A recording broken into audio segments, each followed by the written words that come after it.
Você já ouviu falar de André, o gigante? Você sabia que ele foi o maior homem e o maior lutador de wrestling do mundo? Assista ao vídeo até o final e você vai conhecer toda a história de sua curta vida, além de descobrir como vive sua filha hoje e se ela é realmente tão gigante quanto o pai. Você está pronto? Então vamos lá. Infância e juventude.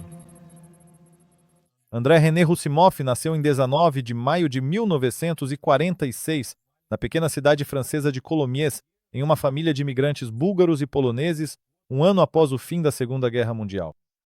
Ele era o terceiro filho de uma família numerosa e cresceu em uma fazenda junto com seus dois irmãos Antoine e Jacques, além das irmãs Helene e Marisette. André nem sempre foi de estatura gigantesca. Na infância, ele era uma criança absolutamente normal, sem nada de especial. No entanto, aos 12 anos, ele já havia crescido tanto que não cabia mais no assento do ônibus escolar. Os pais não viam nada de errado na altura enorme do filho, pois com esse porte, André podia ajudar muito mais nas tarefas da fazenda. André queria aprender a tocar violão, mas no fim não conseguiu realizar esse sonho por causa dos dedos grandes e grossos demais. André também não foi aceito no exército francês por causa da junta médica, onde lhe disseram que ele era grande demais e que não havia uniforme adequado para ele. Aos 17 anos, ele já media 1,90 m e pesava 130 quilos. Nessa idade, André decidiu se dedicar ao wrestling, que na época estava se tornando muito popular. Início da carreira. Após se mudar para Paris, André decidiu mudar de vida e conseguiu um emprego temporário como carregador. Paralelamente, ele começou a treinar para realizar seu antigo sonho, tornar-se um lutador famoso. Ele se apresentava sob o pseudônimo de Jean Ferret e colaborava com o promotor Frank Valois. Ele organizava lutas para ele na França, no Reino Unido, na Austrália e em países africanos. André participava constantemente das lutas e vencia todos os seus adversários. Seus dados físicos únicos não deixavam nenhuma chance para os oponentes. Foi justamente lá que o monstro Roussimoff, como André era chamado, chamou a atenção do lutador franco-canadense Edward Carpentier. Ele apresentou argumentos convincentes que permitiram aos pais do rapaz deixá-lo se mudar para o Canadá, já que grandes perspectivas o aguardavam. Em 1970, Roussimoff foi para o Japão, onde ficou conhecido pela primeira vez como Monstro André. Durante a realização de exames médicos no Japão, ele foi diagnosticado com acromegalia. Essa doença é caracterizada pela produção excessiva do hormônio do crescimento, que não para nem mesmo após a maturidade. Como resultado, a pessoa tem um aumento no tamanho do corpo. Problemas semelhantes foram enfrentados por outros lutadores e atores famosos, como Igor Kovinski, Big Show e Giant Gonzalez. 2 deles morreram antes de completar 50 anos. Os médicos alertaram André que, sem uma cirurgia, ele talvez não vivesse nem até os 40 anos. Mas o lutador tinha medo de perder aquilo que o tornou uma estrela, seus dados físicos impressionantes. Ele decidiu aceitar seu destino e viver o tempo que lhe fosse concedido. Popularidade e participações em filmes. André escolheu o pseudônimo de gigante e começou a colaborar com a WWF. No ringue, ele se apresentava ao público como um gigante invencível. Sua rivalidade com John Studd e Killer Khan chamou a atenção do público. Ele era chamado de oitava maravilha do mundo. Com Hulk Hogan, o gigante teve 2 lutas. Em 1987 foi derrotado e no ano seguinte saiu vitorioso, recebendo grandes prêmios em dinheiro. Devido à doença progressiva, ficava cada vez mais difícil para André se manter no ringue, por isso ele era frequentemente convidado a participar de lutas em duplas. Paralelamente à carreira esportiva, André também atuava no cinema. Ele ficou marcado para o público pelos papéis de Nestor Vargas em Zorro e Dagota em Conan, o Destruidor. Mas o personagem mais querido do ator foi Fezzik do filme de conto de fadas A Princesa Prometida. No filme, o gigante deveria pegar a personagem de Robin Wright nos braços, mas devido a uma cirurgia na coluna, ele precisou usar um equipamento de segurança. Mas isso de forma alguma prejudicou a impressão deixada pelo filme. A doença óssea causava sofrimento ao homem, que ele tentava aliviar com álcool. Por isso ele recebeu o título não oficial de maior beberrão. Seus amigos diziam que André podia beber de 119 a 156 latas de cerveja em uma noite. O maior beberrão. No Canadá, André ganhou o apelido de André, o gigante, que o acompanhou até o fim da vida.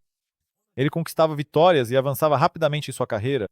Em 1974, ele entrou para o livro dos recordes Guinness como o lutador mais bem pago da época. No entanto, pelas costas, ele era chamado de o maior beberrão da Terra. O apelido não era por acaso, poucos podiam se gabar de conseguir beber 42 litros de cerveja em 6 horas.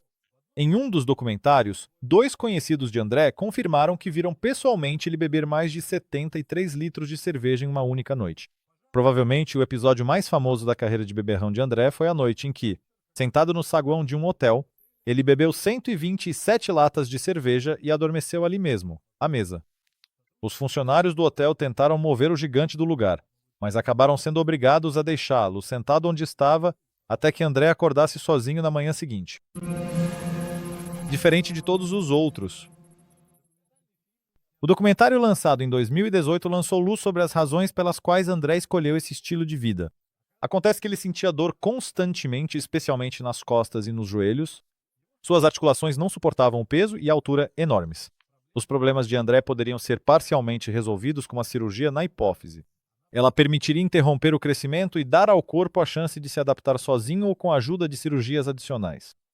No entanto, André recusou categoricamente essa ideia. Toda a sua carreira, toda a sua vida foram construídas pelo fato de ele ser tão enorme, e se submeter a uma cirurgia para interromper seu crescimento lhe parecia uma decisão totalmente errada. A dor constante, às vezes insuportável, não era o único problema de André. Todo o ambiente ao redor era adaptado para pessoas de menor estatura. Andar em um carro comum era impossível, entrar em um elevador era problemático. André teve que construir uma casa onde tudo, desde os batentes das portas até os móveis, foi feito sob medida para suas proporções gigantescas. Peço desculpas. André precisava de roupas e calçados feitos sob medida. As oficinas procuravam levar em conta a grande carga sobre os pés de uma pessoa tão alta e pesada.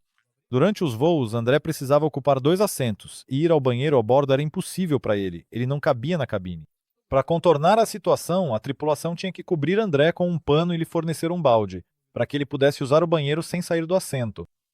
Esses momentos pouco contribuíam para sua autoconfiança. As constantes lembranças de que ele era diferente dos outros o magoavam. Por um lado, toda a sua carreira foi construída sobre essa diferença, mas por outro, era um lembrete diário de que não havia lugar para ele no mundo comum. Essa dualidade constantemente empurrava André para o álcool como a única maneira de se desligar da realidade. Era assim que pensavam seus amigos.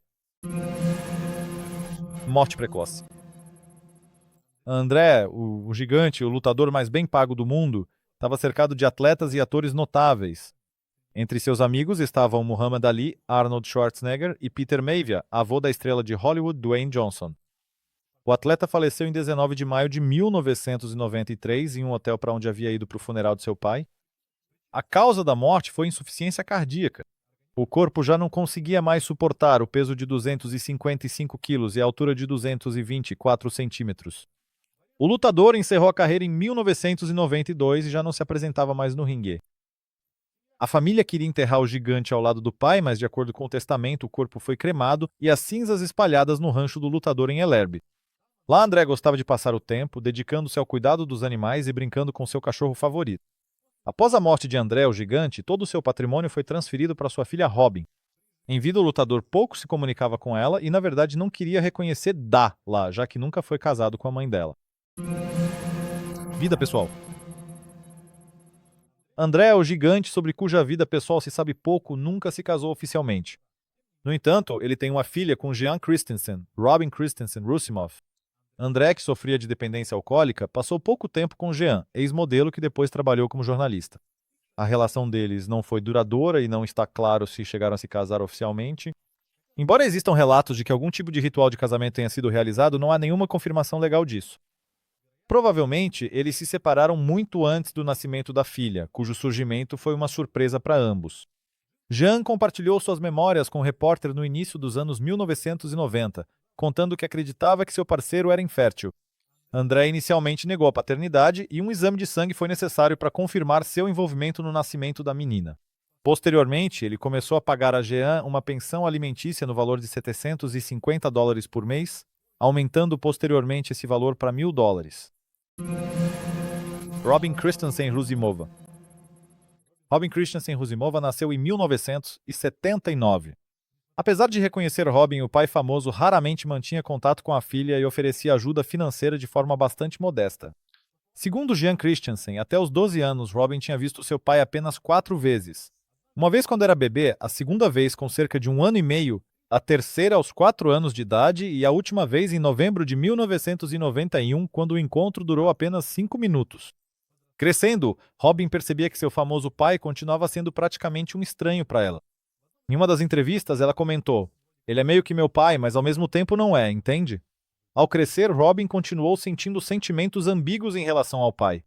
Ela tentava saber mais sobre ele conversando com colegas lutadores, mas, como admitiu em uma entrevista à CBS Sports em 2015, se você não pertence a essa indústria, é extremamente difícil conseguir sinceridade.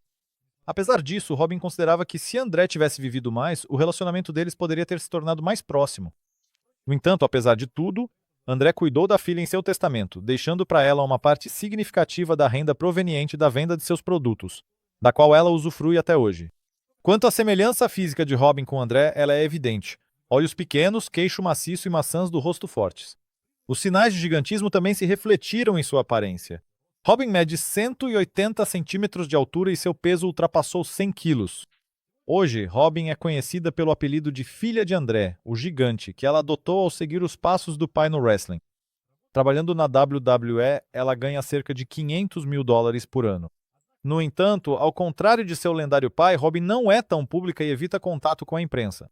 Ela mantém sua vida pessoal em absoluto segredo e sabe-se que nunca foi casada. Em 2024, Robin comemorou seu 45º aniversário e está aproveitando a vida. Ela valoriza a liberdade e viaja com frequência, ignorando os padrões da sociedade. Um filme em memória do pai. De acordo com a CBS Sports, Robin participa ativamente de todos os projetos relacionados ao uso do nome ou imagem de seu pai, André, o Gigante, seja em videogames ou produtos. Ela também mantém uma relação próxima com a WWE. Em 2017, Robin participou de um evento do WWE SmackDown, onde se encontrou com Natalya Neidhart, filha de um dos antigos rivais de André, Jim Neidhart.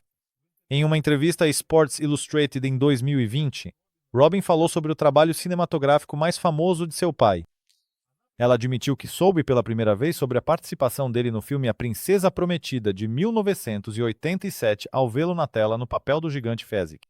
Quando minha mãe me levou para ver esse filme, ainda me lembro do momento em que eles decidiram sequestrar o Wesley. Naquela hora eu exclamei: "Esse é o meu pai", recordou Robin. O pai estava incrivelmente orgulhoso desse papel. De certa forma, ele incorporou a si mesmo nesse personagem. Ele era tão bondoso, todos colocaram tanta alma em seu trabalho, e isso era evidente. Além disso, Robin mencionou que seu pai trabalhou com atores tão talentosos como Mandy Patinkin e Cary Elwes, que posteriormente a convidou para uma exibição do filme no Brooklyn. De todas as pessoas com quem ele trabalhou no mundo do wrestling e da indústria cinematográfica, Cary foi com quem mais gostei de conversar sobre meu pai, compartilhou Robin com a CBS Sports. Em 2018, quando foi lançado o documentário André, o Gigante, Robin concedeu várias entrevistas. Em particular, ela expressou a esperança de que o filme ajudasse os fãs a entenderem melhor quem foi seu pai. Não apenas como André, o Gigante, mas também simplesmente como pessoa. Essa personalidade nunca teve muito significado para mim, disse Robin. Quando eu o via, ele era meu pai, pois eu o observava fora do ringue. Eu não assistia às lutas, mas o via nos bastidores. Por isso eu o via antes e depois, mas não durante. Ele era realmente um gigante gentil. Robin Christensen Roussimoff tornou-se uma verdadeira continuação de André, o Gigante, apesar do relacionamento complicado que tiveram em vida. Ninguém está livre de cometer erros e talvez agora, olhando do céu para sua filha, ele realmente sinta orgulho dela.